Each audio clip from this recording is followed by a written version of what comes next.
12 minutes from now, you will know the exact moment a quick lube tech decides whether to do the job right or run the upsell script on you. 12 minutes. That is the average bay time at many drive-through oil shops, and inside that window, 3 or 4 decisions get made about your engine that you will never see. You will smell the hot used oil drifting up from the pit. You will hear the click of the lift locking into position. You will catch the soft thunk of a drain plug being seated by feel, or worse, the sound of nothing being seated at all. And you will watch, if you bother to look down, a thin black ribbon of dirty oil pouring into a catch pan that the next car will use too. That is your oil change. That is the moment the lie begins, and most drivers still fall for it because the lie is dressed up in a clean uniform and a printed receipt. I have spent a long time around bays like these, and what I want to walk you through today is the quiet con that runs underneath the friendly counter chatter. 11 specific moves, one short rule at the end. By the time we finish, you will be able to spot the bait the second it gets dropped, and you will know which of those upsell pitches you should nod through, which ones you should question, and which ones you should walk straight out of the bay over.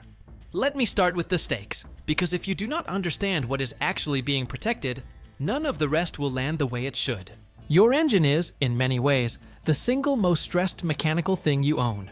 Inside it, parts are passing each other at distances thinner than a human hair, separated only by a film of oil that gets cooked, pressurized, and slung around thousands of times a minute. That film is the whole game. When the film breaks, metal touches metal, and the damage starts whether you can hear it or not. Industry data suggests that oil-related wear is among the leading contributors to early engine failure, and most of that wear does not come from one dramatic moment. It comes from small compromises stacked on top of each other over years. A drain that was rushed, a filter that was not actually changed, a viscosity that was wrong for your climate, a torque spec that was guessed at. None of those things will strand you tomorrow. That is exactly why they get away with it. The lie works because the consequences are delayed. By the time your timing chain stretches, or your variable valve gear starts ticking at idle, the receipts are long gone, and so is the tech who handled your car. So when I say this is a YMYL topic, I mean it in the long way: your money. Your life with that vehicle. The difference between a car that quietly hits 200,000 miles and one that quits at 120. Here is the first move, and I want you to hold on to it because it will come back later. Many drive-through oil shops do not actually drain your old oil all the way out. I know that sounds dramatic. Stay with me. The standard practice in a careful shop is to let the pan drip until the stream becomes a slow tap, then a single bead every few seconds. That can take 8, 10, 12 minutes, depending on how thick the residue is. In a bay built around a 12-minute total ticket, no one is waiting 8 minutes on a drip. So what often happens, according to former technicians who have described their training, to consumer reporters, is the plug goes back in while the oil is still trickling. The pan still holds maybe a quarter quart of dark, gritty, broken down lubricant. They top off the new oil to the dipstick line, which now reads correct, and you drive away. You did not get a clean oil change. You got a dilution. That contaminated leftover blends straight into the fresh oil. Starts the clock on the new fill, already partway used up. Think of it like pouring a fresh glass of water into a glass that still has coffee grounds in the bottom. The water looks clean from the top. The grounds are still there, doing what grounds do. Remember this one. I am going to circle back to it in a minute because it ties into a second trick that makes the first one even worse. For now, just file it. A real drain takes time. And time is the one thing that bay does not have. And here is a small detail most drivers never think to ask about. The angle of the drain matters too. A car that is sitting perfectly level on the lift will drain differently than one tilted slightly nose down. And a careful shop accounts for this by letting the vehicle settle and tilting if needed to clear the pan. A rushed shop does not bother. And here is why that first move matters so much. The second trick, the one I promised to come back to, is the filter swap that is not actually a swap. Your oil filter is a small canister, usually screwed onto the side or bottom of the engine that catches metal shavings and combustion soot before they recirculate. A good filter change requires the tech to crawl under, Get a wrench or a cap tool on the housing, break it loose, drain it, install a new gasket, prime the new filter with fresh oil, and torque it down to a specific feel. That is real work. It is messy. It takes time. Service chain insiders report that under heavy ticket pressure, filters sometimes get a wipe down on the outside and a fresh sticker on the receipt, and that is the entire change. Or the filter gets pulled, but the old rubber gasket sticks to the engine block and the new filter goes on top of it. Now you have two gaskets stacked. That is a leak waiting to happen, sometimes the same day, sometimes 3 weeks. Later, when the doubled rubber finally compresses and blows out. Combine an undrained pan with a faked or doubled filter, and you have an oil service that is, in my assessment, worse than no service at all, because you paid for the illusion of protection and got the seed of a future failure. The third move is the viscosity bait. This one is subtle, and most drivers never catch it because it lives in a number on a bottle. Your owner manual lists a recommended oil weight for your engine, something like 0W20 or 5W30, and that number is not a suggestion. It is engineered to your bearing clearances, your oil pump pressure, your variable valve timing solenoids, and your fuel economy targets. Many drive-through shops stock a small number of bulk drums and a few common bottle weights. And when your specific viscosity is not on the rack, the tech sometimes pours what is closest and writes your correct spec on the receipt anyway. You drive out thinking you got 0W20. You actually got 5W30. In a warm climate, you might never notice. In a cold winter morning, that thicker oil can take longer to reach the top of the engine, and the first 30 seconds of cold start is when most wear happens. Industry data suggests cold start wear accounts for a meaningful share of long-term engine damage. Ask to see the bottle. Ask to see the bulk pump label. If they cannot show you the exact weight going in, the receipt is a story, not a record. There is also the synthetic versus conventional swap, which lives in the same dishonest neighborhood. You pay for full synthetic. You get a synthetic blend, or in some cases, conventional oil, with a synthetic sticker on your invoice. The performance difference may not show for months, but the protection difference is real, especially in turbocharged engines that run hot and shear conventional oil down quickly. Synthetic oil costs the shop more.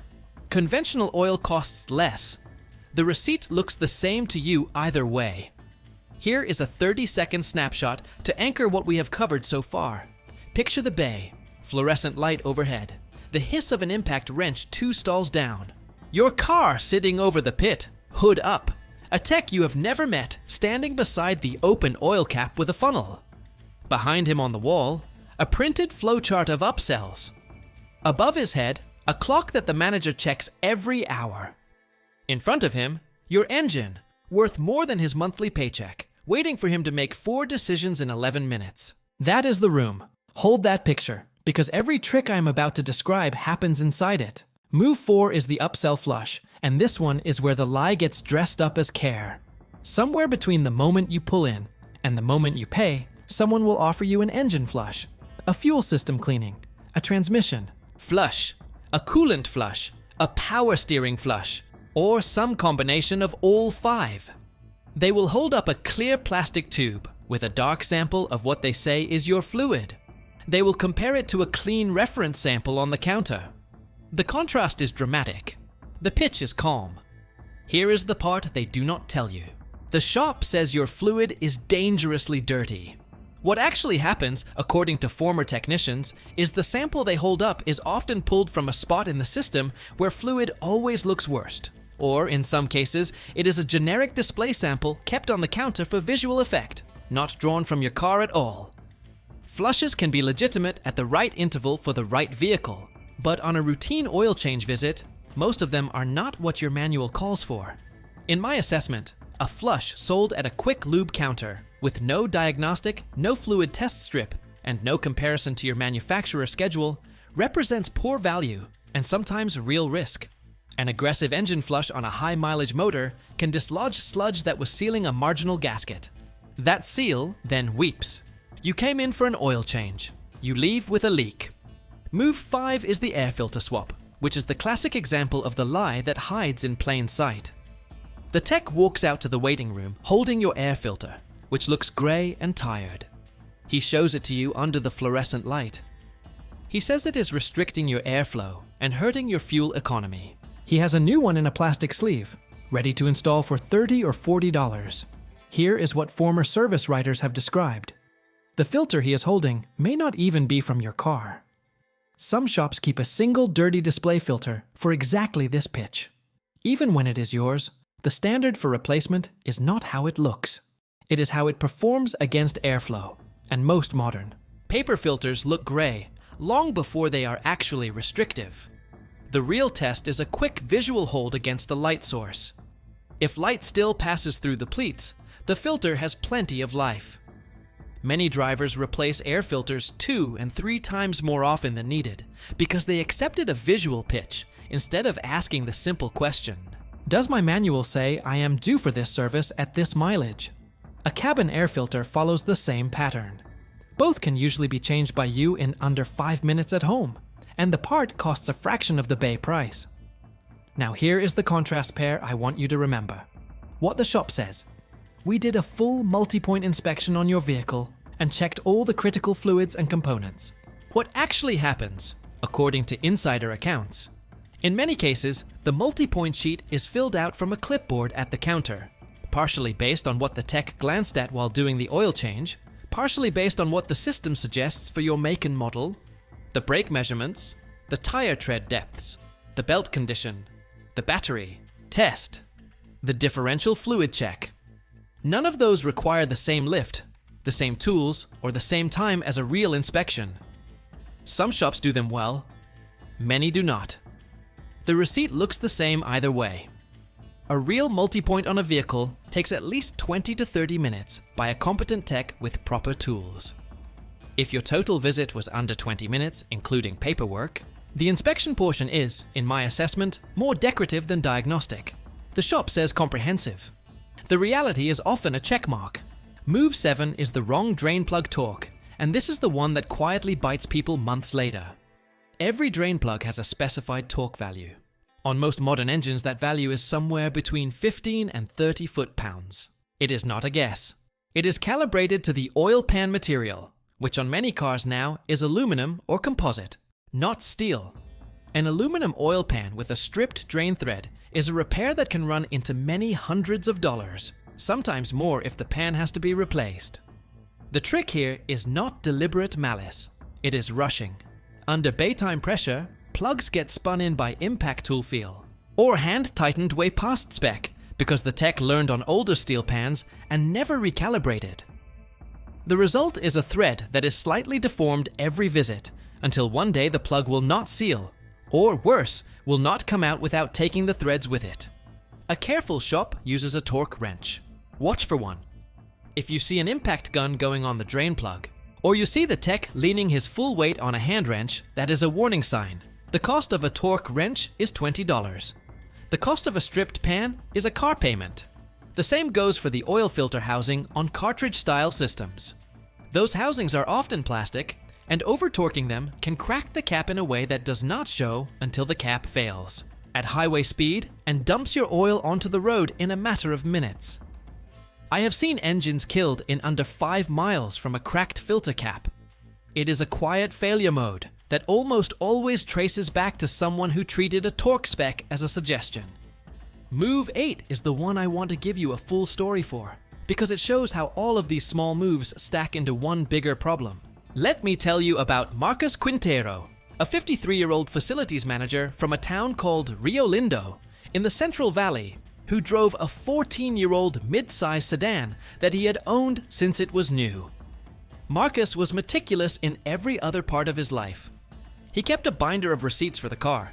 He used a single drive-through oil shop, the one closest to his office because the convenience fit his lunch hour.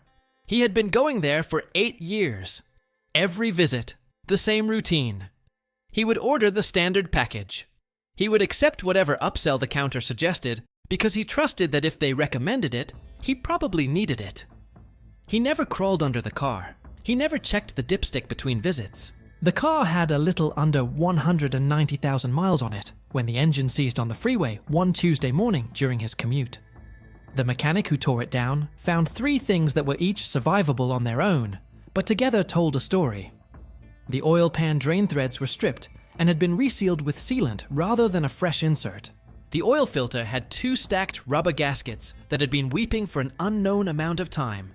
And the oil itself, what little was left in the pan, was the wrong viscosity for that engine in that climate.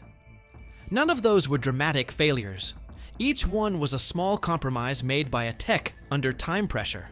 Stacked over 8 years and 40-some oil changes, they ended a car that should have had another 50,000 miles in it easily. Marcus was not stupid. He was loyal to the wrong shop. That is the difference. The lie does not require you to be careless. It only requires you to be busy. Move 9 is the overfill, which sounds harmless and is anything but. When a tech is moving fast and pouring from a bulk hose, it is easy to overshoot by half a quart, sometimes a full quart. They check the dipstick, see it is above the full line, and shrug. The thinking is that more oil is more protection. The reality is the opposite. An overfilled crankcase pushes the oil level up into the path of the spinning crankshaft. The crank then whips the oil into foam, full of air bubbles. Foamy oil does not lubricate the same way. It cannot maintain the hydrodynamic film between bearings. It can also build pressure in the crankcase that pushes oil past seals, leading to leaks at the rear main, the valve cover, and the front timing cover. Over time, an overfilled engine can also push oil past the rings and into the combustion chamber, which fouls spark plugs and damages catalytic converters. The proper level is right between the 2 marks on the dipstick, not above. After any oil service, check the dipstick yourself in the parking lot before you drive away. If it is over the full mark, walk back in and have them pull the excess. They will not love you for it. Do it anyway. Move 10 is the cap and gasket gotcha. Your oil filler cap has a small rubber gasket on the underside. Your drain plug has a crush washer. Both of these are wear items that should be inspected and often replaced at every service. A worn filler cap gasket lets pressure escape and lets dirt in. A reused crush washer can leak a slow drip that you will not notice until you find an oil spot on your driveway months later. In a bay built for speed, neither of these gets attention. The cap gets spun back on with the old gasket. The drain plug goes back in with the old crush washer, sometimes flattened so thin it barely seals at all. A careful shop has a small bin of crush washers in every common size and changes them as routine. A rushed shop reuses what is already there. If you ask, you can usually tell which kind of shop you are in by how they answer. If the counter person looks at you blankly when you mention the crush washer, you have your answer.